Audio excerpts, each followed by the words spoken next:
This video shows how I drove the Alaska Highway to Alaska in a camper on top of a pickup truck.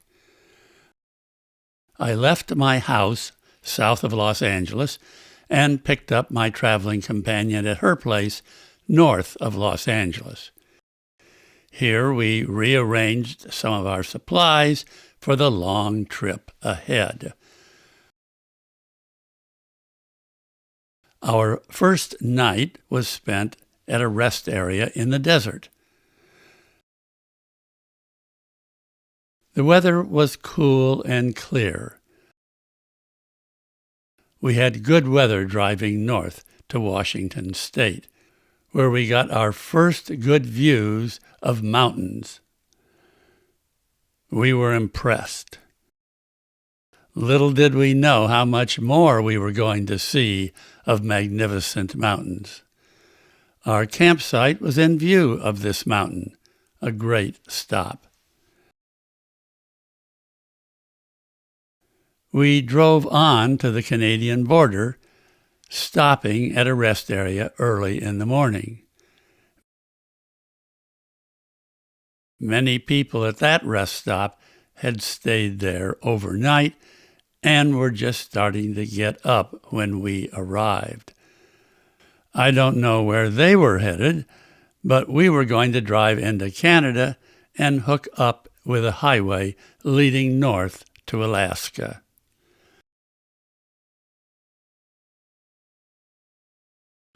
Our drive to Alaska was divided into 3 parts. The first part was the drive from Seattle to the town of Prince Rupert on the coast of the Pacific Ocean. Almost everyone who drives to Alaska uses a guidebook called the Milepost. This is a 680-page book detailing everything along the highways. It has details on 31 different highways. One detail: it does not always cover the locations of the road repairs going on, places where there are long, unexpected delays. These road construction delays are part of the experience of driving to Alaska.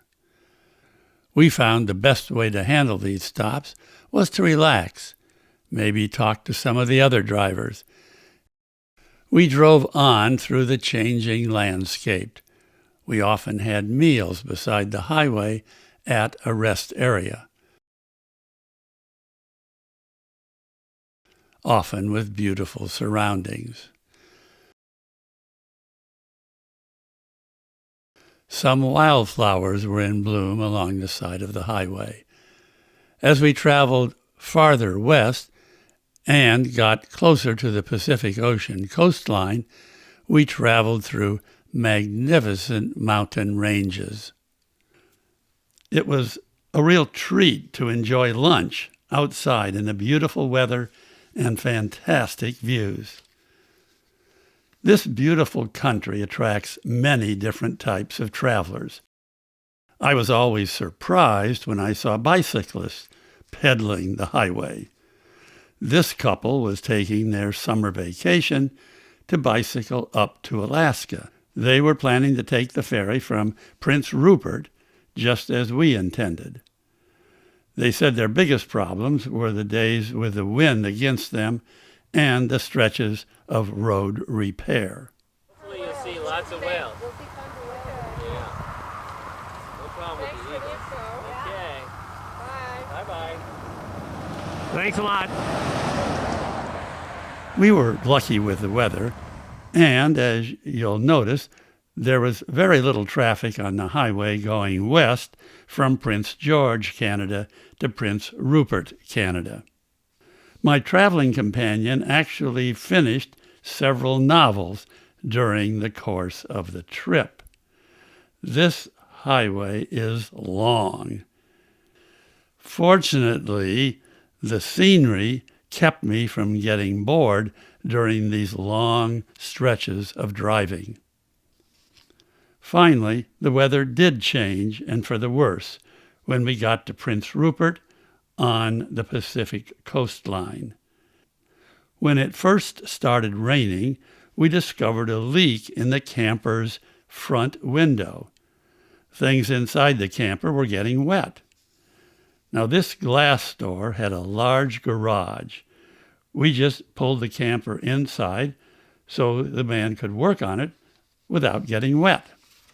I was really pleased as the owner seemed very skilled and switched jobs so he could work on my camper first. Be aware when you travel into sparsely populated areas, you may need repairs. I felt lucky in always finding someone who could help me solve my repair problem.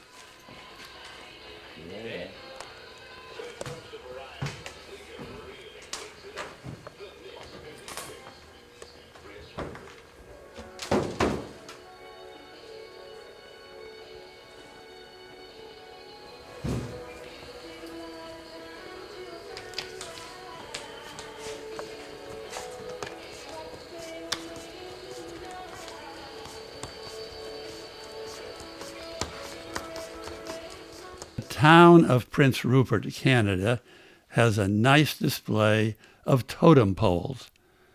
Some of the facial expressions on these totem poles reminded me of the Maori people in New Zealand. I've been around airplanes much of my life, but had never really experienced planes with pontoons, float planes. So when I first encountered them on this trip, I couldn't stay away from taking videos of them.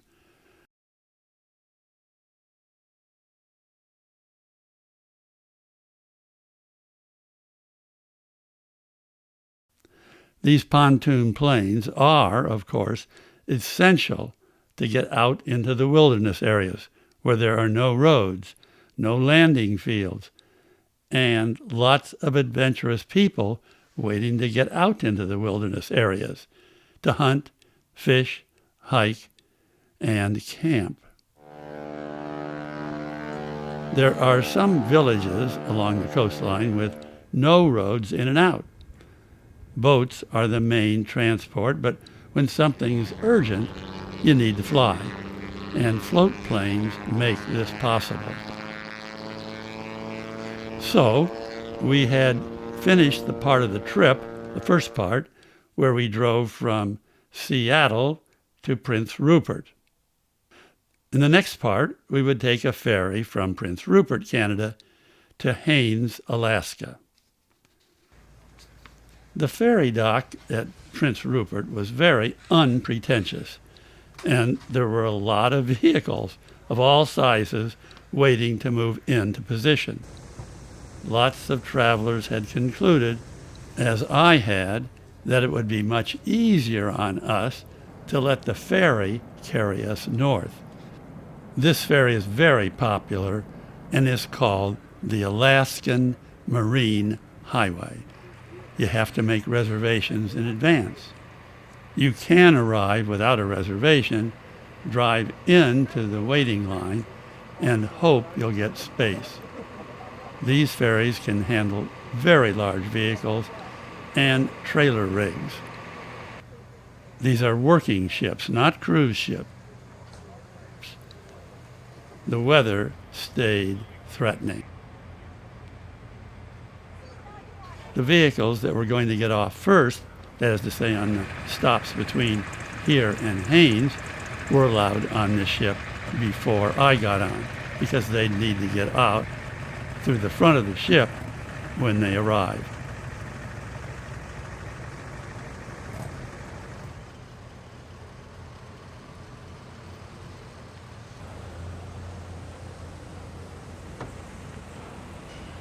Finally, I was allowed to drive on to the holding area for the people going to Haines.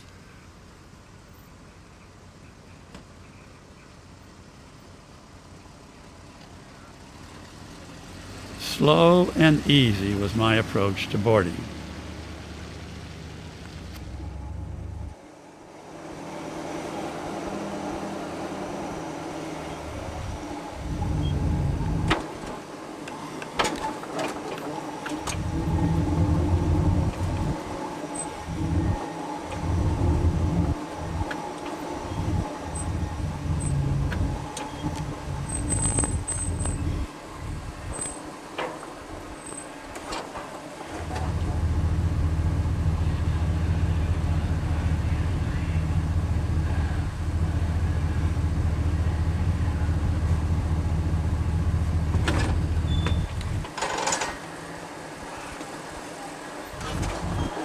Finally, the ship was full, the lines were cast off, the vehicle ramp raised, and we left the dock. As I'll probably mention several times, this is not a cruise ship. No swimming pool, no shuffleboard, no grand dining room. The staterooms are spare but adequate. And these rooms need to be reserved months in advance. Even though this isn't a cruise ship, to me there was the excitement of sailing on a ship, being in a different environment. Each new sight seemed, from my point of view, very special during the first hours of our ship's trip. The total elapsed time between Prince Rupert and Haines is a day and 3/4. The ferry makes several short stops along the way. There was a lady who gave a speech telling us some of the special things we were likely to see or experience in the parts of Alaska we were traveling through. The different kinds of porpoises. Oh, we got something over here. The ship's first stop was Ketchikan. They were luxury hotels or cruise ships.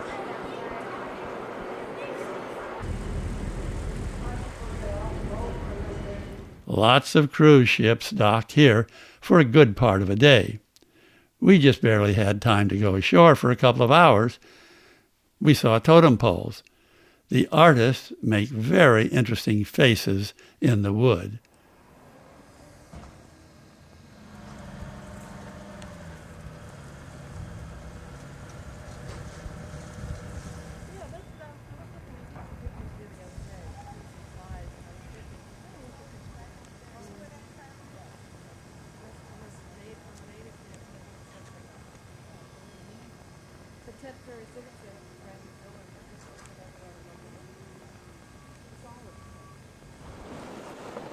The town itself is built on hills.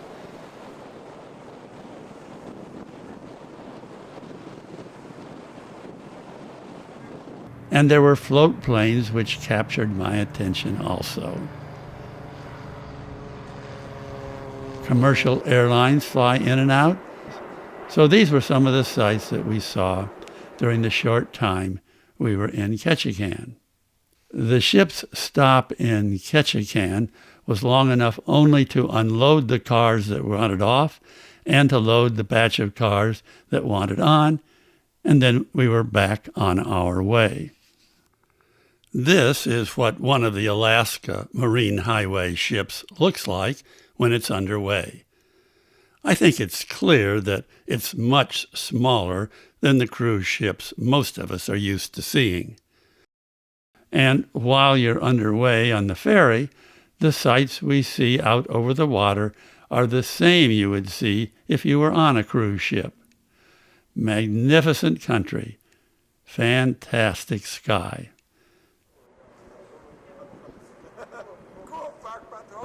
Our second stop was Sitka.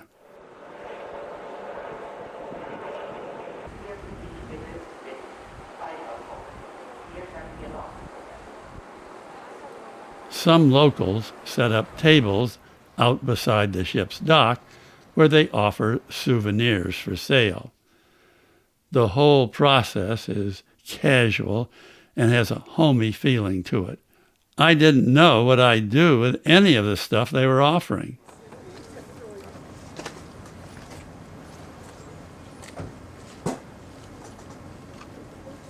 Here's another of the Alaska Marine Highway ships. And what a beautiful background, though I did wish the sun had come out. Since the trip is a day and 3/4 long, one has to find a place to sleep on board. Some were lucky enough to reserve a cabin. I judged that half the people on board had to fend for themselves, sleeping on recliners or on the floor or sitting upright in a chair. I had read that it's okay to put up a tent on the fantail of the ship and sleep inside your own tent. My traveling companion brought an air mattress.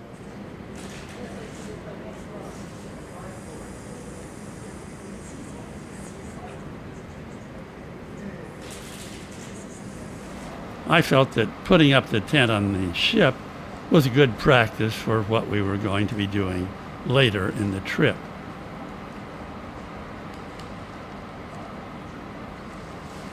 The main problem I found was the wind, and I had to move the tent in under the roof overhang. People were stretched out in all kinds of positions and all over the ship.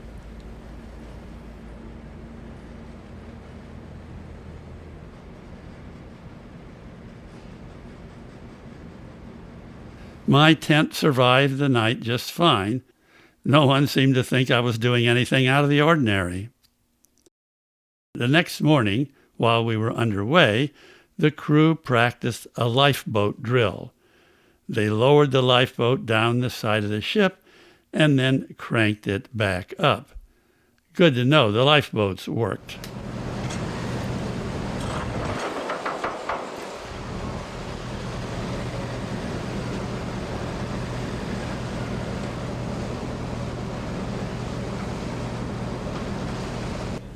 As we sailed for the north, we saw many great sights. This glacier has dark lines running down it, showing where two glaciers have merged together. And there were waterfalls. And we finally reached our destination of Haines and drove off the ship. The town is close to some impressive mountains. So, we had completed the ferry portion of the trip north, the second part. The final, or third portion of our drive was from Haines to Denali National Park on the famous Alaskan Highway. While we were on the ship, the gas line, which was responsible for cooling the refrigerator inside the camper, had to be shut off for fire prevention reasons. So when we got ashore, I turned the gas back on and then worked on getting the pilot light lit again in the refrigerator. Our ferry departed, heading back south. We spent the night in Haines and had the first of our many meals of salmon. Salmon was the most available source of protein for us in Alaska.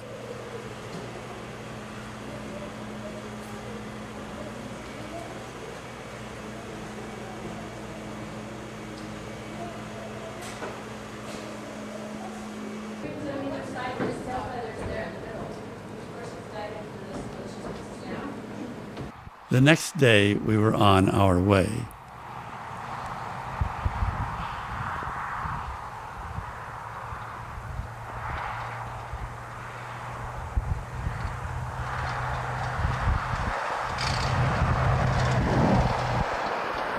And again, we overnighted in a campground along the highway. The spaces were generally isolated and great.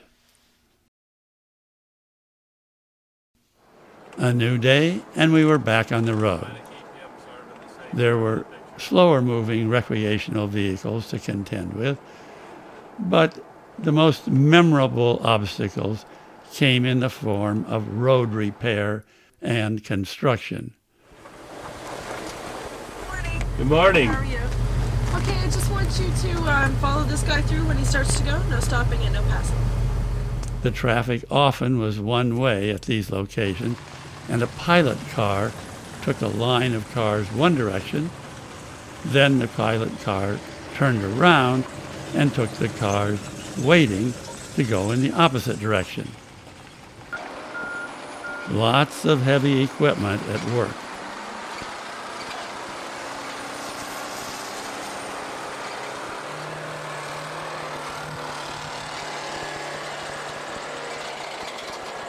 Here's the end of this stretch of construction, with vehicles waiting in line to be taken back in the opposite direction.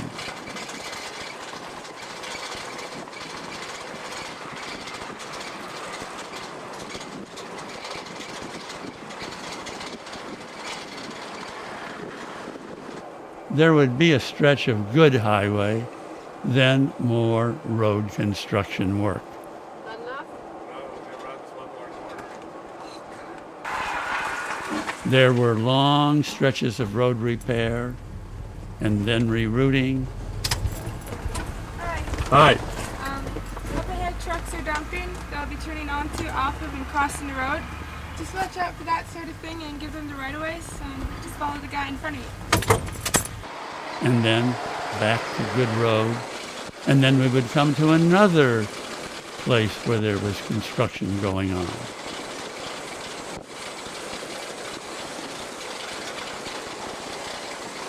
Hi. Hi. We get you to give the equipment right away and make sure that loader sees you before you go scooting past them there, okay? Okay. Have a good day. Thanks. During the extremes of weather in Alaska, the road freezes and then thaws, causes a lot of damage. That's why the roads need so much attention during the summer months. If it weren't for this repair work, the Alaskan highway would become essentially impassable. Here, we're just going to ask you to keep to the right, don't pass anyone, no faster than 30 miles an hour, headlights on at all times. Up ahead we have 2 rock trucks. They're loading to the right and dumping just around the corner. Stay back about 100 feet from them and give them the right of way, please. Thank you. Then, guess what? So, you'll be driving on unpaved roads part of the time you're driving the Alaskan highway.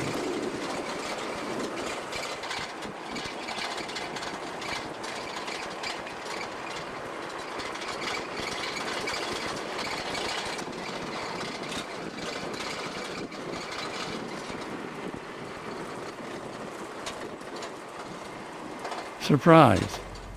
Another wait for the pilot car.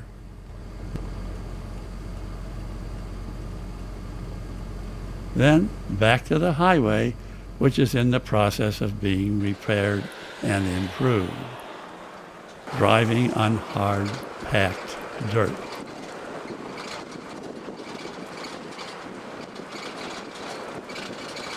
The first town of any size you come to is Tok, and a destination I was pleased to reach, finally. There's a visitor center, gas station, restaurant, and other amenities here in Tok. I wanted to drive next to Denali. There seemed to be 2 routes to take. Which one should it be? I was surprised, but at the visitor center, the person helping me didn't know which highway was better. Well, we set off driving, taking the less traveled route. We admired the scenery.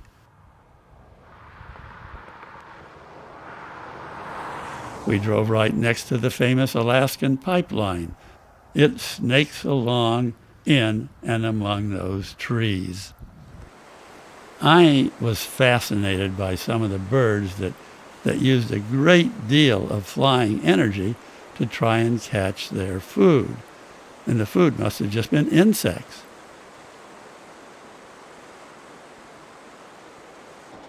My traveling companion continued reading special novels that she'd taken with her for the 6-week trip. As we drove south toward Denali, we encountered views of magnificent mountains, still heavily covered with snow. And here's the terminus end of a glacier.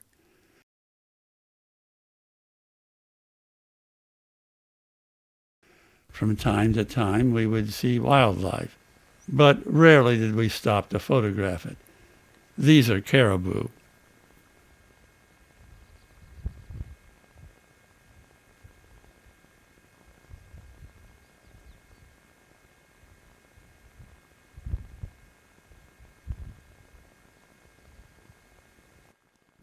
Now, Denali National Park is one of the finest, most visited spots in Alaska. As we got within several miles of the entrance, we saw many RVs parked just off the road, camping for free.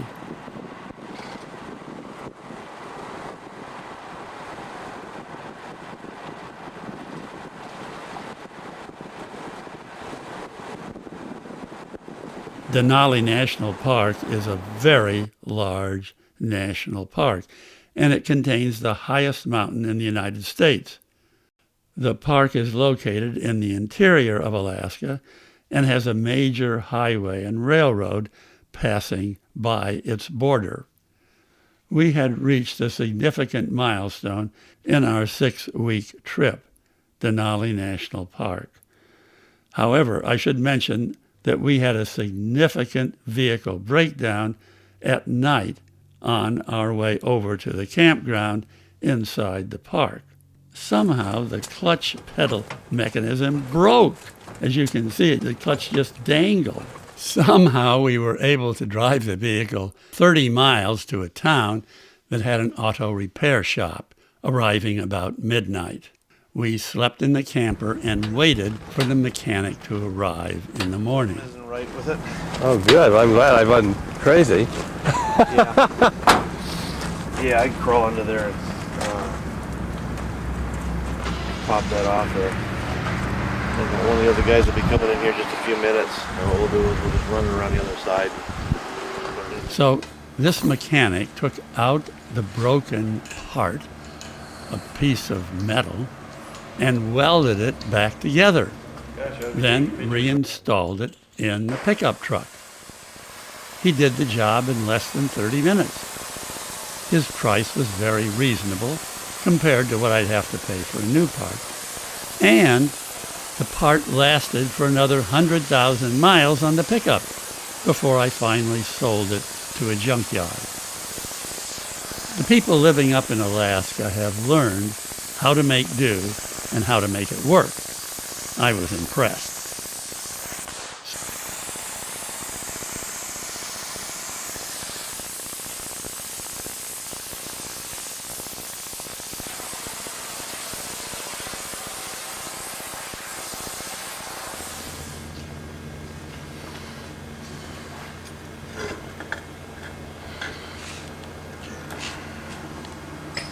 Mud puddles out here to temper it with.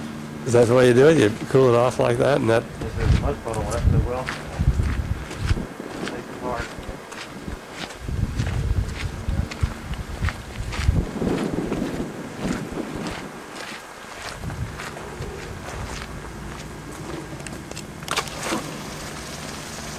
So this gives you a good idea of what it's like to drive a vehicle to Alaska from the lower 48.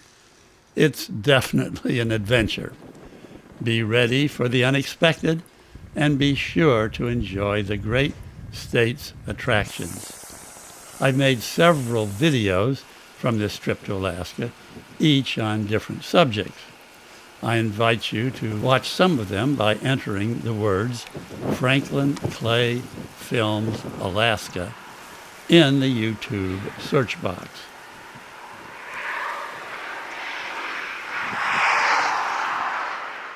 And I hope you'll get a chance to drive to Alaska if you haven't already. Your trip will feel justified when you reach this sign on the Alaskan Highway.